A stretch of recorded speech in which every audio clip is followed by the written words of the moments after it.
ഈ ദുനിയാവ്, ഈ സുഖം, ഈ ആഡംബരം ഇതെല്ലാം ഞാൻ കണ്ടു. എന്റെ റൂഹ് പിടിക്കാൻ വരുന്ന മലക്കിനെയും ഞാൻ കണ്ടല്ല. എന്നെ കബറിൽ കൊണ്ടുവച്ചപ്പോ അതിനകത്തുള്ള 2 മലക്കുകളെ ഞാൻ കണ്ടു. അവിടെ നിന്ന് എഴുന്നേറ്റ് പരലോകത്ത് വന്നപ്പോ പരലോകം കണ്ടു, സിറാത്ത് എന്ന പാലം കണ്ടു, മീസാൻ എന്ന ത്രാസ് കണ്ടു, ഹൗദുൽ കൗസർ കണ്ടു, സ്വർഗം കണ്ടു, നരകം കണ്ടു. ലോകത്ത് കടന്നു വന്ന 1,24,000 വരുന്ന പ്രവാചകന്മാരെയും ഞാൻ കണ്ടു. പക്ഷേ അള്ളാഹുവിനോട് പറയുന്നു, പടച്ചവനെ, തുമ്പപ്പള്ളിയുടെ മിനാരത്തിൽ നിന്ന് ബാങ്ക് വിളിച്ചപ്പോ നിനക്ക് കണ്ണില്ല, നിനക്ക് കൈയില്ല, നിനക്ക് കുടുംബമില്ല, നിനക്ക് മക്കളില്ല. അള്ളാഹുവെ, നിന്നെ കാണാതെ ഞാൻ 5 നേരം ജനിച്ച കാലം മുതൽ, ഓർമ്മ വെച്ച കാലം മുതൽ മരിക്കുന്ന കാലം വരെ ഞാൻ നിസ്കരിച്ചല്ല. നിന്നെ കാണാതെയാ ഞാൻ ഇത്ര ഇത് ചെയ്തത്.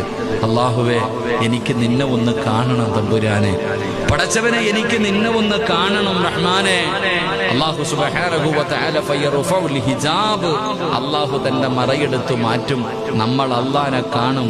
അല്ലാഹ് നമ്മളോട് സലാം പറയുമെന്ന് നബി മുഹമ്മദ് മുസ്തഫ സല്ലല്ലാഹു അലൈഹി വസല്ലം. ഇന്നക്കും സതറൗന റബ്ബക്കും കമാ തറൗനൽ ഖമറ ലൈലത്തുൽ ബദ്രി. 14-ാം രാവിലെ ചന്ദ്രനെ എങ്ങനെ നമ്മൾ കാണുന്നു, അതുപോലെ നമ്മുടെ കണ്ണുകൊണ്ട് നമ്മുടെ റബ്ബിനെ നമ്മൾ കാണുമെന്ന് നബി മുഹമ്മദ് മുസ്തഫ സല്ലല്ലാഹു അലൈഹി